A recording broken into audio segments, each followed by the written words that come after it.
Это Вирджиния Шмидт. Она родилась в декабре 1938 года, а когда ей было 9 месяцев, на Варшаву упали бомбы фашистов.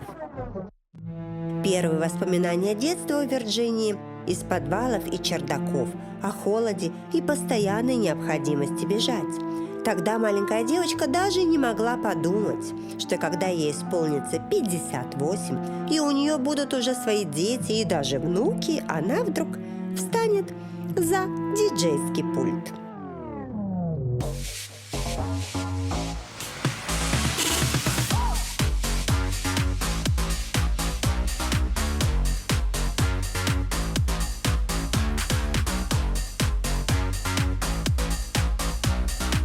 Добро пожаловать в Варшаву! Это «Жизнь других».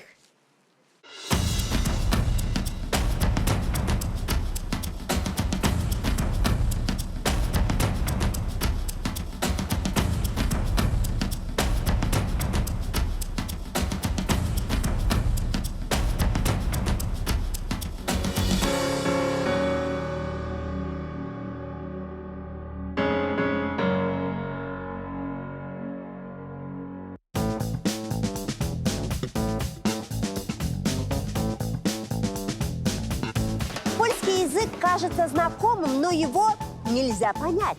Польская кухня наполнена знакомыми для нас названиями, но оказывается, они обозначают абсолютно другие блюда. Самое высокое здание в Варшаве когда-то подарила Москва. И все это вызывает какие-то странные ощущения. Сегодня мы попытаемся понять, какая она, настоящая Варшава.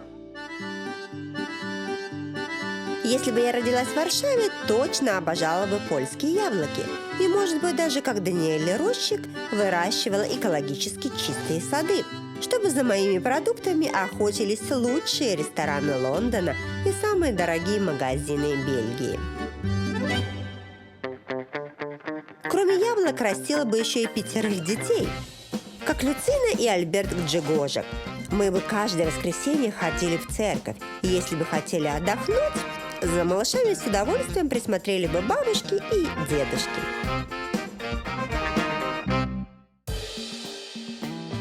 Я бы успела все: и родить 3 детей, и сделать карьеру на телевидении и в кино, как это получилось у Йоанны Моро, мамы 3 малышей и известной актрисы. Ведь здесь государство очень помогает молодым родителям, в первую очередь материально. Одна из моих пациенток недавно родила 3-го после 40. Решилась на это именно благодаря выплатам. Каждый ребенок, рожденный в Польше, автоматически получает выплату в размере 500 злотых каждый месяц до 18 лет. Ее очень легко оформить, и родители могут тратить деньги на что угодно, но только для детей. Если семья бедная или очень молодая, также выплачивается 1000 злотых на старт. Если и этих денег не хватает, можно оформить дополнительные субсидии. Также государство часто помогает собрать ребенка в школу, купить рюкзак, пенал, одежду. Если роды будут проходить в государственной больнице, они бесплатные. Но также любая женщина может выписать себе акушера на дом. Он приедет по звонку, когда начнется родовая деятельность, и останется еще на 2 часа после. Такая услуга будет стоить 1500 злотых. А вот в частной больнице роды без осложнений обойдутся в 9000, а с кесаревым сечением от 12 до 15 тысяч. Если во многих странах на родах может присутствовать отец, в Польше пошли еще дальше. У нас очень популярны семейные роды. То есть может присутствовать и отец ребенка, мать женщины, сестра и даже лучшая подруга. Да, в принципе, любой человек, с которым роженится, чувствует себя безопасно и комфортно. Но не все так радужно. Государство заботится не только о том, чтобы у родителей были деньги на ребенка, но и о том, чтобы у них не было выбора, рожать или нет. Дело в том, что несмотря на то, что Польша – одна из самых прогрессивных и экономически развитых государств Восточной Европы, местные законы поражают своей консервативностью. Здесь категорически запрещены аборты. Согласно Уголовному кодексу Польши, аборт считается преступлением. За это может грозить до 3 лет лишения свободы. Есть лишь 3 исключения: насилие над женщиной, угроза здоровью ребенка или угроза жизни матери. А буквально 2 месяца назад правительство Польши приняло новые законы. Даже если есть опасения за здоровье будущего ребенка, женщина не имеет права на аборт. Такие же строгие правила есть еще в некоторых прогрессивных странах, например, Мальте, во многих штатах Америки и в Андорре. Но в Польше аборты запретили по нескольким причинам. Одна из них – религия. Больше 80% поляков – верующие католики и редко пропускают воскресный визит в церковь. Я хожу в церковь каждое воскресенье. Могу пропустить только если болею или путешествую. Наша семья обязательно ходит в костел раз в неделю. Когда наступают праздники, чаще посещаем все службы. Церковь – это фундамент моей жизни. Я познакомилась со своим мужем именно в костеле. Там мы полюбили друг друга. И вот уже 12 лет вместе.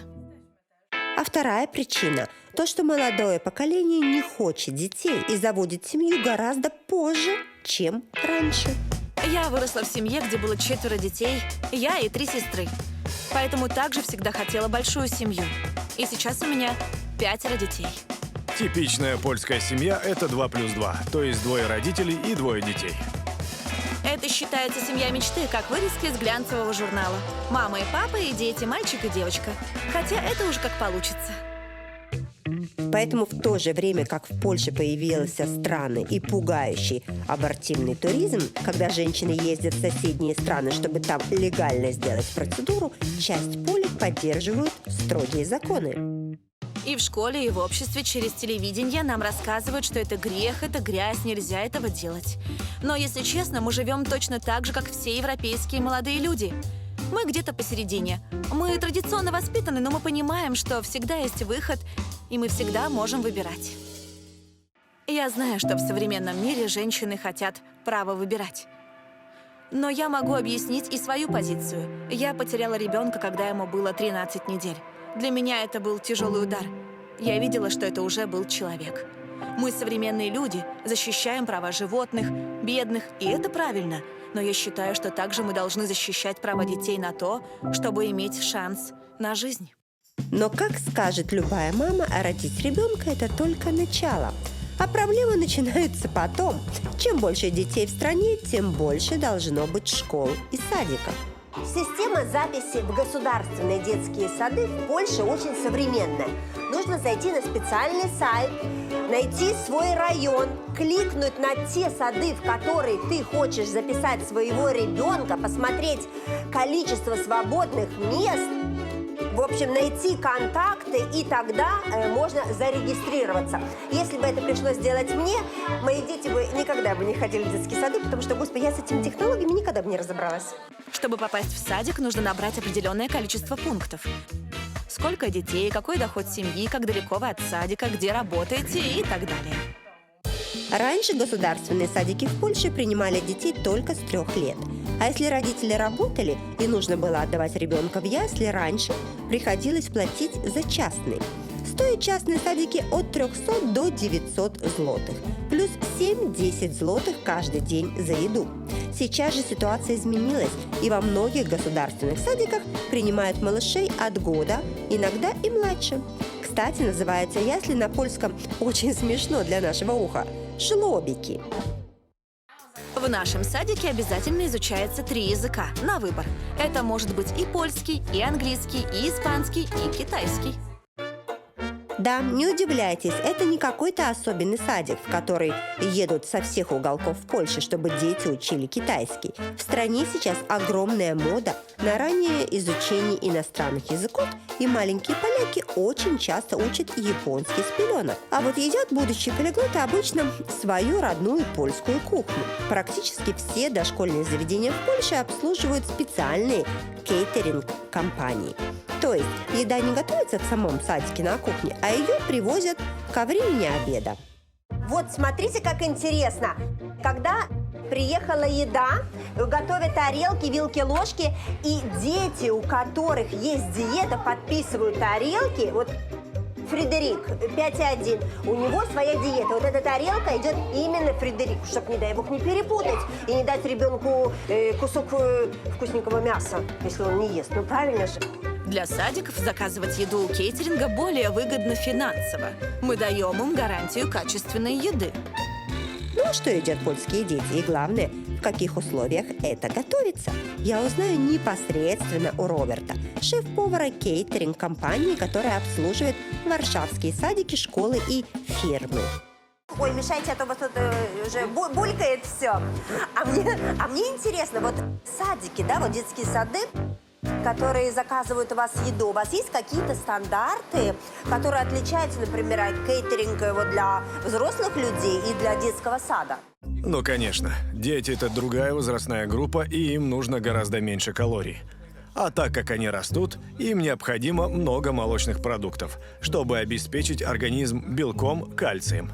Также есть стандарты от Министерства здравоохранения, которые мы строго выполняем. Ну и главное, мы же сами родители, поэтому у нас есть наш внутренний стандарт, и он очень высокий. Мы готовим для детей. И каждый раз, когда я встаю за плиту, я представляю, что готовлю своим детям. И мне хочется дать им самое лучшее. Вас кто-то контролирует, то есть, не знаю, закупку продуктов, то есть как вот готовится, в каких условиях, как это все вот пакуется, перевозится. Вот есть какие-то организации, которые вас контролируют? Или это все под вашу ответственность? Нас обязательно контролирует санэпидемстанция. Причем они могут приехать не к нам, а в садике посмотреть, соответствует ли наша еда меню, какого она качества и свежести. Но у нас никогда не было проблем. Вы можете оглянуться вокруг, посмотреть в холодильнике, и вы не найдете ничего замороженного, никаких порошков или добавок. Только свежие и качественные продукты. Это дети. Наша задача – вырастить их здоровыми и счастливыми. Поэтому всю еду мы готовим строго из-под ножа. А есть какие-то вот блюда, которые больше всего заказывают дети? Вот что больше всего дети в Польше, в Варшаве вот любят есть? Каждый ребенок в Польше без исключения любит томатный суп с макаронами. Он делается на основе рассола из помидоров. Иногда может быть рассол из соленых огурцов. Дети его обожают. Конечно, еще картошка. И самый хитовый салат – это тертая морковка с яблоком и апельсином. Ну и ко всему этому котлетка в панировке. Дети во всем мире одинаковые и любят все из теста. Выпечка, макароны, хлеб и, конечно, спагетти болоньезе – наш номер один. Дети часто любят картошку фри и наггетсы, но мы им этого не даем. Приучаем к правильной здоровой пище, учим узнавать вкус каждого продукта. Да, вот что это такое? Семечки какие-то? Крем-суп. А, зупа-крем. Мы любим подавать крем-суп, потому что в него можно смешать абсолютно всевозможные овощи. Хорошо пахнет. Ага. Подожди, и вот это дети любят? Такое даже я бы ела, честно говоря, мне давали в садике такое, мне давали манную кашу. А это какой-то гуляш или что-то у вас тут еще кипит? Это кусочки индейки, также с овощами. Еще раз повторю, максимально даем детям овощи. И к этому всему рис с куркумой. А, да ты что, это рис, и вот это будет такая подливка, да, с мясом, с овощами. Подожди, и вот дети это едят? Вот покажи, иди сюда, покажи, вот, что дети едят. Понимаешь? За качеством еды и продуктов также следят в польских магазинах. Поляки очень трепетно относятся к срокам годности продуктов. И, казалось бы, это прекрасно, но всегда есть «но». Ну вот, обыкновенный супермаркет. Сейчас я просто вот так вот наугад возьму продукты и посмотрю. Значит, так, срок годности здесь до 28 числа. Сегодня 20-е. Вот, куриное бедро до 21 числа. Так? Продукты с длинным сроком годности полностью проверяем каждый месяц. А свежие – раз в день. Те, свежесть которых контролируется также на глаз, как овощи и фрукты, проверяем 3 раза в день. В чем же недостаток такого скрупулезного отношения поляков к свежести продуктов? Дело в том, что Польша входит в первую 5 европейских стран по уровню продуктовой расточительности. Если обычный житель ЕС выбрасывает каждый год около 90 килограммов еды, среднестатистический поляк – целых 240 килограммов, то есть в 2,5 раза больше. Когда мы проверяем продукты, мы выкладываем те, чей срок годности короче, вперед, ближе к покупателю. Если мы не продадим, нам придется его списывать, выбрасывать. Я не говорю даже о финансовых потерях, но ведь продукт бессмысленно переводится. К сожалению, покупатели все равно предпочитают брать дальние продукты с более длинными сроками, даже если планируют употребить их в этот же день. А ведь стоит хорошенько покопаться на полках польского супермаркета, и можно найти просто удивительные вещи. Вино, например. Хотя какая срок годности у вина, да? Только это не вино. Это закваска для борща. На секундочку. У моего оператора задрожали руки. Ты хочешь вино или борщ? Я не поняла. Что ты хочешь? Я первый раз вижу такую закваску для борща. Для борща. Польша для борща. Взять?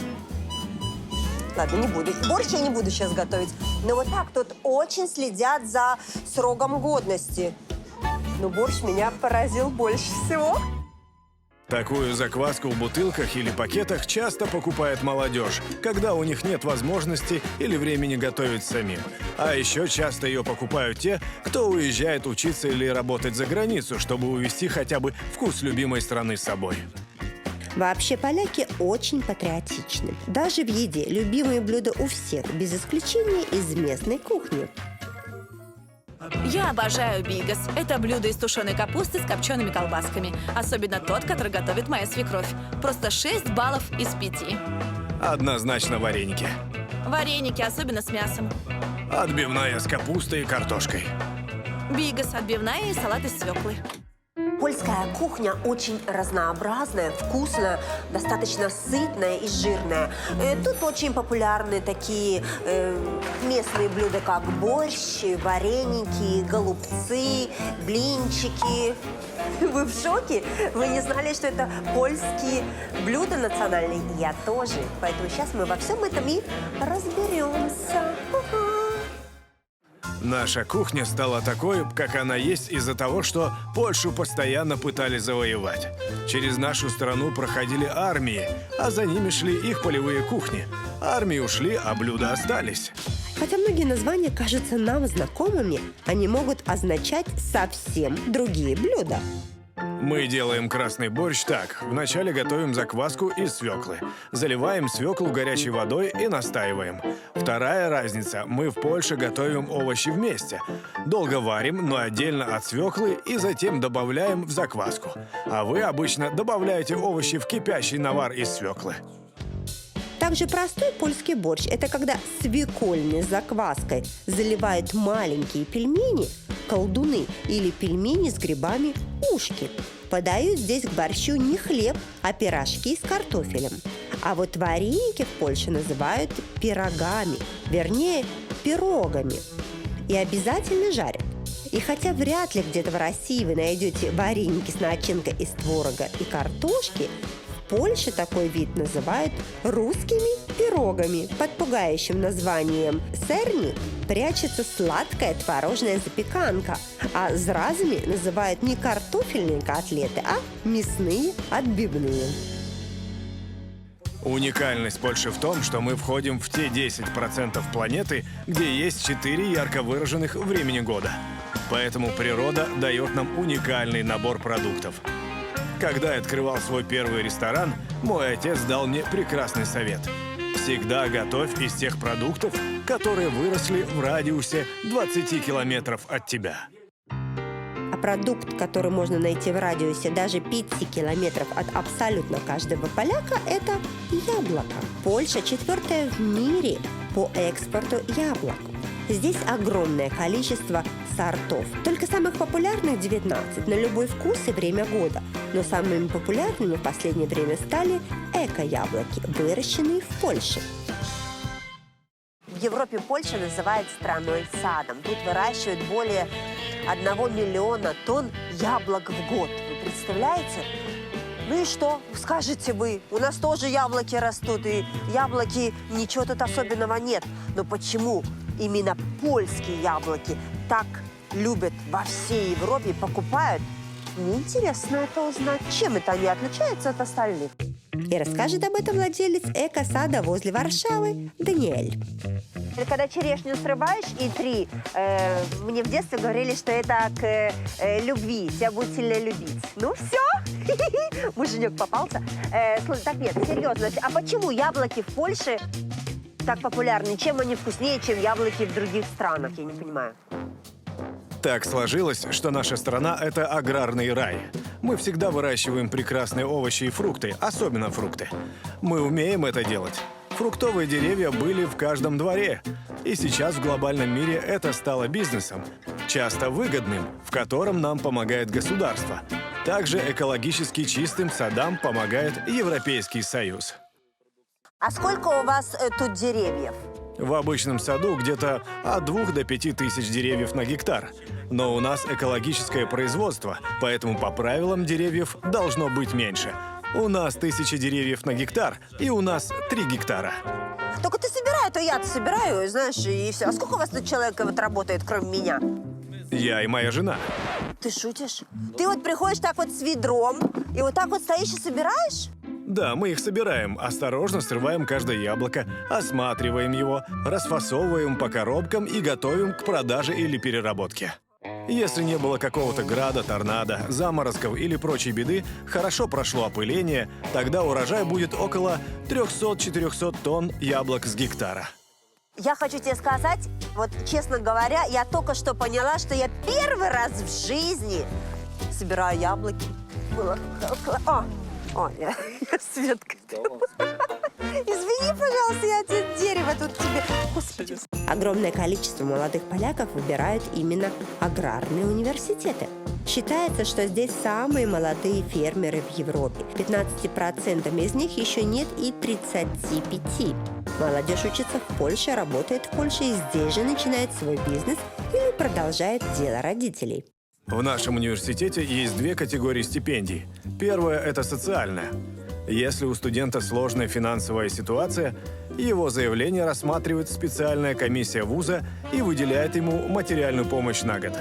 А другая категория стипендий для тех, кто очень хорошо учится. Во многих университетах и у нас студент получает двойную помощь. И стипендию декана, и стипендию ректора. А если вы защищаете докторскую диссертацию, ваша стипендия начинается от 700-800 евро в месяц, плюс добавки от государства и разных фондов. В некоторых государственных, а также в католических университетах учеба может быть бесплатной, но в большинстве все же платная, хотя по сравнению с Европой недорогая. Например, юридический факультет Государственного Варшавского университета будет стоить 2000 евро в год. Большинство студентов выбирает государственные вузы, так как считается, что у нас лучший уровень преподавателей, материала, выше престиж самого университета. Чтобы поступить в вуз, нужно закончить школу и сдать выпускные экзамены. Обязательными являются выпускные по польскому языку, математике и одному иностранному языку. И еще один экзамен на выбор по предмету, который изучали углубленно. Система поступления в университет для нас, в принципе, понятна, но еще более знакомой покажется нам польское общежитие. В 50-х годах в Варшаве началось строительство огромного здания. Сестру-близнеца сталинских высоток в Москве. И сюда приехало более 3000 советских строителей, которые строили его. Так как строительство шло целых 3 года, то для строителей построили целый городок, в которых были общежития, столовые, магазины, даже каток. Представляете? Сегодня 2020 год. Здание давно стоит, построено. И этот рабочий городок должны были снести. Но нет, он так и стоит. И сейчас это студенческий городок, и тут живут студенты. Представляете? Вот это да! Все меняется, а этот городок так и остался. Варшава была практически полностью разрушена после Второй мировой войны. И нашим студентам и преподавателям негде было жить. Эти домики стали настоящим спасением. Конечно, в таком большом городе, как Варшава, есть общежития на любой вкус. И дорогие, и дешевые, и современные, и экономные. Ну и как их одногодки в Париже, Риме или Нью-Йорке, поляки часто предпочитают снимать квартиру со своими друзьями или одногруппниками. Но в этом студенческом городке, согласитесь, есть свой особый шарм. Вот, честно говоря, я думаю, что тут с 50-х годов ничего не изменилось. Все деревянное, полдеревянное. Ну, ковер, конечно, современный, очевидно. И вот эти вот такие фанерные двери, как стояли, так и стоят. Я такое видела в кино. Вот это общежитие. Это просто какое-то историческое место. Сейчас зайдем и все и узнаем. Меня пригласил в гости студент, который заканчивает магистратуру с императорским именем Цезарь. Или по-польски проще – Чарик. Ну и расскажи мне, как тебе тут живется? Я смотрю, батареи есть. У вас тут тепло. Тепло. Да, здесь всегда тепло, даже жарко. С 50-х остались такие батареи, что даже когда за окном минусовая температура, мне здесь жарко в шортах. Я в шоке, понимаешь? Это же не современно, это же... И оно теплое, еще и стоит так долго, да? Да, именно так. Эта комната точно такая же, как была тогда. В 50-х здесь просто не было столько техники. Не было ноутбуков, никакого интернета. Сейчас у нас очень быстрый интернет. И, кстати, и вода, и электричество, и Wi-Fi – все входит в оплату комнаты. Так слушай, а сколько это у тебя получается в месяц? Я плачу всего 410 злотых в месяц. Это очень мало для Варшавы, так как в цену входит абсолютно все. Плюс общежитие находится совсем недалеко от центра. А туалет и душ у вас общие? На этаже есть 2 ванные комнаты с душем и туалетом на все комнаты. Они делятся по принципу один для девушек, а второй для парней. Действительно, все как в 50-х. А что внутри душевых? Вот эта душевая комната в общежитии общая на 32 человека. Тут, конечно, 3 отделения, но, я так понимаю, работает только 1. Но с 50-х годов, надо сказать, тут сделали ремонт. Плитка есть? Есть. Тут плитка есть? Есть. Пластиковое окно? Тук-тук. Есть. А вот лампа, наверное, сейчас в 50-х осталась. Просто в Варшаве не любят разрушать. Город был признан столицей, которая больше всех пострадала во время Второй мировой войны. По данным ЮНЕСКО, в городе было уничтожено 85% исторических зданий и 90% жилых. Варшава была в руинах, и даже шли разговоры о том, что перенести столицу Польши в другой город, например, Краков или Познань. Но местные жители создали специальную администрацию восстановления столицы из 1400 специалистов, инженеров, архитекторов, урбанистов, экологов и строителей. К ним присоединились практически все жители города, и Варшава восстала из пепла. Я был в Варшаве в 40-м году и своими глазами видел, как она горела. Как ее бомбили. Когда я вернулся в 45-м, помню, что не мог долго сойти с поезда. Город был сплошной руиной. Все ходили друг за другом, как в очереди, чтобы остатки домов не упали на голову. Я помню тот запах. Запах гари, пыли, пустоты. Я еще была ребенком, и это больше всего мне врезалось в память.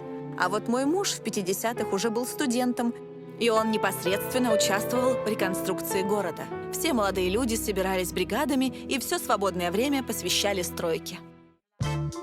Также Москва и подарила Варшаве Сталинку – Дом культуры и науки. И он стал местной Эйфелевой башней, зданием, которое раздражало практически каждого местного жителя. Во-первых, здание поглощает столько же электроэнергии, сколько городок с населением в 30 000 человек. Во-вторых, его видно с любой точки Варшавы. Здание хотели снести, купить, перестроить, но, в конце концов, Я привыкла. Я же видела его с самого детства, поэтому мне сложно представить Варшаву без него. Это место встречи абсолютно для всех. Где тебя ждать? Возле Дворца культуры? А как еще ответить на этот вопрос? Ведь его знают абсолютно все. Там не потеряешься. А я вообще там недавно работал. Там находится кинотека. Очень хорошо спланированное здание. Я считаю, что у нас осталось не так много историй в архитектуре города. И какая бы она ни была, нужно ее беречь. Чтобы посетить Дворец культуры и науки, а также другие достопримечательности Варшавы, стоит выбрать правильный отель. Отель расположен недалеко от аэропорта имени Фредерика Шопена. Но и в центр добираться отсюда очень удобно. На общественном транспорте это займет всего лишь 20 минут. Архиотель геологично оформлен в современном индустриальном стиле. Здесь много серого, белого, золотого и темно-синего цветов. поэтому интерьер выглядит очень стильным. В гостинице можно выбрать комнату на любой вкус. Например, номер с потолочным окном, через которое можно любоваться самолетами в небе. Или комнату со своим собственным спортзалом. До Дворца культуры и науки ходит прямой трамвай, ведь это популярное место. Действительно, сейчас это офисный центр с кинотеатром, бассейном, смотровой площадкой и даже музеем для детей, куда часто водят школьные экскурсии. Кстати, 2 года назад в Польше утвердили новую систему образования. То, что у нас все еще садики с 3 до 5,5, в Польше называют предшколой. А первые классы в нашем понимании с 6 до 14 уже начальная школа. Далее дети переходят в лицей и учатся там 4 года, до 18 лет. Где-то 85% детей учатся в государственных школах. Они бесплатные. Частные школы у нас также есть, но пока они не такие популярные. Их главный плюс в том, что там меньше детей в классе. Главный тренд в современных польских школах такой же, как и в садиках – изучение иностранных языков. Сейчас очень популярными стали двуязычные школы. Вот у нас польско-французская. Это значит, что 4 основных предмета преподаются на французском. Например, такие как история и биология. Конечно, приходится учить иностранные языки, ведь большинство иностранных слов в Польше перевели на родной язык, и они стали буквально неузнаваемыми. То есть такие, например, как футбол. Футбол же во всем мире это футбол. А по-польски это как будет? Piłka nożna. Пилка ножна. То есть почему? Да, почему бы не оставить футбол? Я знаю, что и какие-то другие вещи, баскетбол тоже, телефон как-то по-другому. То есть фон, телефон, то есть как бы во всем мире. Очень многие слова мы просто перевели, так как очень любим наш язык. Ведь пивка ножна и есть футбол, нога и мяч, только по-польски. Ну, вообще, польский язык, он кажется, с одной стороны, очень понятным и простым. Но на самом деле ты вообще ничего не понимаешь, что люди говорят. И мне даже как-то кажется, что вот эти ваши звуки, они так сложно выговариваются. И я знаю, что у вас очень популярны тут скороговорки. Как вы детей учите этим скороговоркам? Да, самое популярное вот это. Szczebrzeszenie chrząszcz brzmi w trzcinie. О, мама мия! Она используется для того, чтобы дети учились, как правильно выговаривать «ж», «ча», «ша», «ща». Самые популярные согласные в наших словах. В каком возрасте вот начинают детей вот это «ж», «щ», «че» вот это вот учить? 7, 8, 9 лет. Ну вот я, конечно, бездарная, но вот можно мне дать хотя бы одну строчку вашей скороговорки, хоть первые 2 слова? Szczebrzeszynie, Szczebrzeszynie, chrząszcz, chrząszcz, chrząszcz. Brzmi Бжми? w trzcinie. Мне кажется, бжми мне получилось. А последнее? Trzcinie. Пчине. Szczebrzeszynie chrząszcz brzmi w trzcinie tak. Szczebrzeszynie chrząszcz brzmi w trzcinie. W Szczebrzeszynie chrząszcz brzmi w trzcinie. W Szczebrzeszynie chrząszcz brzmi w trzcinie.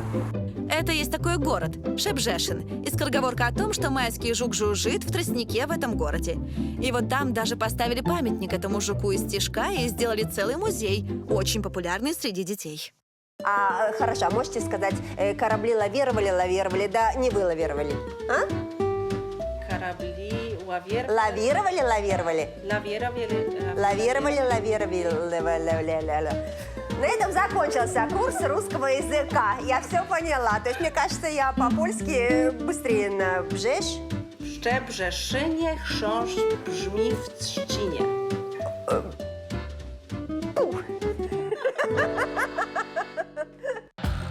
Вот и попробуйте выучить польский язык и научить ему ваших детей, как это делают Люция и Альберт, многодетные родители. У них 5 малышей. Иметь вот такое количество детей, это нормально для Польши? Или вы многодетная семья считаетесь? Мы многодетная семья. И нет, это ненормально. Это не есть нормально. Папа сказал, это не есть нормально.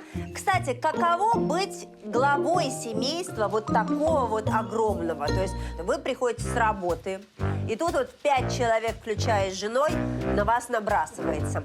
Как говорил мой папа, подождите, дайте папе отдохнуть, потому что папа пришел с работы, а я была одна. Брат родился у меня только через 10 лет, и он не считается, потому что я его все время закрывала в комнате, чтобы не лез. А у вас как? А мы оба работаем, поэтому и домашние обязанности обязательно делим поровну. Ну а больше всего их у наших родителей. Они занимаются детьми, пока мы на работе, и именно благодаря им у нас все же нормальная жизнь. Но все равно это непросто. Это правда, что государство выплачивает какие-то деньги всем детям до 18 лет? Да, каждый месяц по 500 злотых на каждого ребенка – это нам очень помогает. Как третья зарплата. Эти деньги нас просто спасают. За них мы кормим детей. Если бы не выплаты, мы бы не справились. Люцина и Альберт купили дом в кредит. В нем они живут с родителями мужа. Площадь дома 160 квадратов, и семья платит около 1600 злотых в месяц. Столько же уходит на коммунальные платежи. Средняя зарплата в Польше 3500 злотых, а минимальная 200. В Польше дети, когда вырастают, они сразу уходят из родительского дома? Или вот как? Или живут всей большой семьей? Ну, очень по-разному. Многие уезжают учиться и переезжают навсегда. А вот я, например, до 30 жил с родителями. Ой, как хорошо ему было. До 30 жить с родителями. Мой тоже жил до 30 с родителями, пока я не появилась в его жизни. А хотите еще детей? Ой, извините. Папа говорит, нет, говорит. Хотя сейчас ситуация и меняется, но по сравнению с другими европейскими государствами в польских семьях действительно много детей. Не только у тех, кто очень религиозен или классически воспитан, но и у тех, с кого молодые поляки берут пример. Это Йона Мора, актриса, прекрасно известная и в Польше, и даже в России. У нее 3 малышей, что не помешало женщине сделать хорошую карьеру в кино и на телевидении. Я не боялась рожать детей, я просто быстро приходила в форму. Во всем мире актеры – это люди, у которых есть шикарные виллы, шикарные машины. Мне сказали, что в Польше актеры должны все свои деньги, богатство прятать от внешнего мира, потому что иначе на них будет очень негативная реакция. Да, это правда. Дело в том, что в Польше стремятся к равенству, чтобы все были средними. Не бедными, но и не слишком богатыми. Чтобы жили в равных условиях. Поэтому на тех, кто выставляет свои заработки, какие-то слишком дорогие вещи будут смотреть с удивлением. Сейчас все равно люди шоу-бизнеса стали более открытыми, но пытаются показать, да, что-то у нас лучше, но и у нас огромное количество проблем. Желтая пресса очень развита в Польше, и часто фотографии присылают не профессиональные папарацци, а обычные люди. Вот я выхожу на пляж с детьми, оглядываюсь, вижу, что вокруг лес, несколько человек, все спокойно, а утром нахожу свои фото со странного ракурса в газетах или в интернете. Я слышала, что людям платят за такие фото около 500 злотых. Но сколько стоит съемочный день актера в Польше? Огромная разница в заработках, которые зависят от многих факторов. Но если сказать приблизительно от и до, то, наверное, от 2000 злотых до 10 за съемочный день. Вообще у нас ситуация сейчас такая, что сами актеры немного зарабатывают, а реальные деньги у звезд социальных сетей. Они популярны благодаря сериалам, но больше денег получают за рекламу.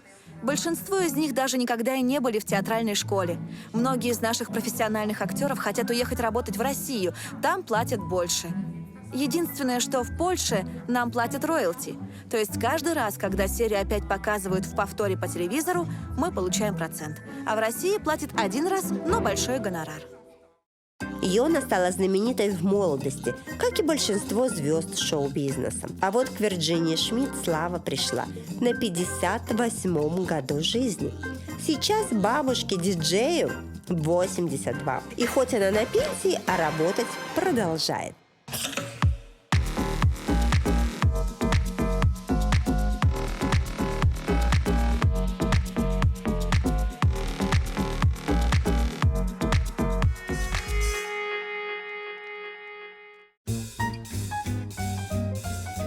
какая-то роскошная женщина. Я когда смотрю на таких женщин, мне сразу хочется, чтобы мне было 82, честно говоря. Это просто потрясающе. Как дожить до 82 и так выглядеть? Вот скажите мне. Я вообще планирую жить до 100. Я не хожу в салоны, не делаю никакие операции, даже волосы не крашу. Встаю утром и сама делаю себе прическу. Я тоже встаю рано и тоже сама делаю прическу, но у меня нет такой красивой прически, как у вас. Дорогая, расскажу свой секрет. Я просто на ночь накручиваю на бигуди. Утром причесалась и готова. Я всю жизнь была блондинкой, и до сих пор ею осталась. Просто теперь я серебряная блондинка, а была золотой. По образованию Вирджиния педагог. Больше 30 лет она работала в исправительной колонии с трудными подростками. Ее работа и жизнь были так наполнены стрессом, что, выйдя на пенсию, она начала искать спасение и спокойствие в музыке. Я начала собирать вокруг себя одногодок, пенсионеров. Мы устроили парад пенсионеров, и это было великолепно. Но на наших вечеринках не было кому играть. Мы не могли позволить себе каждый раз приглашать диджея, это дорого. Поэтому я сама научилась стоять за пультом. И вдруг в 60 я стала популярной. Я хочу показать, можно жить иначе. Не нужно ничего бояться. Не важно, что о вас думают другие люди. Есть те, кто всегда молоды, а есть те, кто уже старый. И это абсолютно не зависит от возраста. Вирджиния востребована как диджей, поэтому получает хорошую надбавку к пенсии. Средняя пенсия в Польше 2100 злотых, а минимальная нет. В Польше пенсия у женщин ниже, чем у мужчин.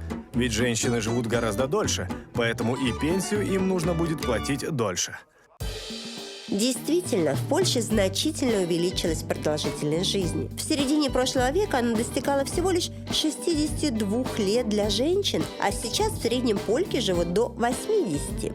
Пенсионеров становится все больше, поэтому пенсии практически не поднимают. В отличие от других европейских стран, здесь люди в возрасте не могут позволить себе ездить на несколько месяцев на курорты и вынуждены жить экономно и бережливо. Но поляки не огорчаются. Бабушки и дедушки охотно помогают детям с воспитанием внуков, обожают заводить огороды или маленькие хозяйства и много гуляют. Ну, вы родились в 1938 году. Вы помните вообще военное время? У меня нет радостных воспоминаний из детства. Только страх и как я пряталась.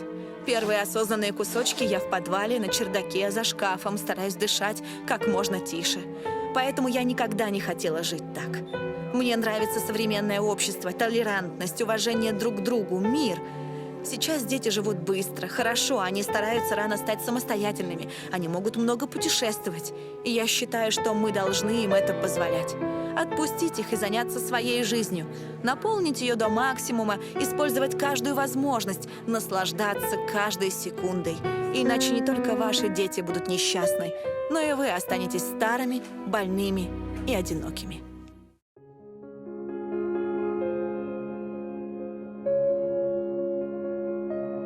Хотя тяжело представить, чтобы поляки бросили своих родных. Даже после смерти близких они ни за что не вычеркнут их из сердца. Каждое 1 ноября мы в Польше празднуем День всех святых. Мы приходим на могилы, разговариваем с ушедшими, вспоминаем их, смотрим на их фотографии на памятниках. Могилы также всегда в идеальном состоянии. Мне кажется, мы приходим на могилы даже чаще, чем в церковь. Я часто беру с собой детей, чтобы дети помнили своих дедушек и бабушек, чтобы и нас потом не забывали. Поляки боятся забыть не только своих близких, но и свою историю, язык, культуру. Они берегут память ревностно и с огромной любовью, потому что понимают, только переосмыслив свои ошибки, ты больше никогда их не совершишь. Понимая свое прошлое, ты сможешь повлиять на свое будущее. И не стоит бояться оглядываться назад, если ты продолжаешь при этом идти вперед.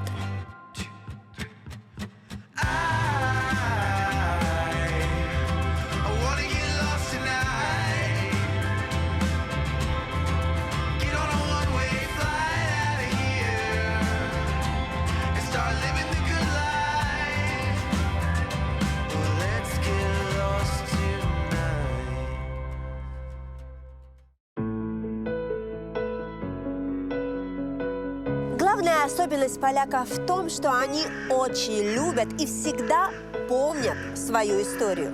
И при этом умудряются не застрять в прошлом. В Варшаве нашли уникальный баланс между миром воспоминаний и динамичным настоящим. После церкви женщины идут в салон красоты, уезжая учиться или работать за границу, только с мыслью обязательно вернуться домой. Каждый из них гордится тем, что он поляк. Ведь, как не раз показывала история, если со мной что-то случится, мой народ мне поможет. Я горжусь нашей культурой. Меня восхищает все, что здесь есть. Села и города, природа и люди. Я просто обожаю Варшаву. Здесь меня окружают мудрые и оптимистичные люди. И я свободен. жизнь в Польше чем-то похожа на нашу. Похож язык, кухня, имена и традиции. Но в любом случае это жизнь других.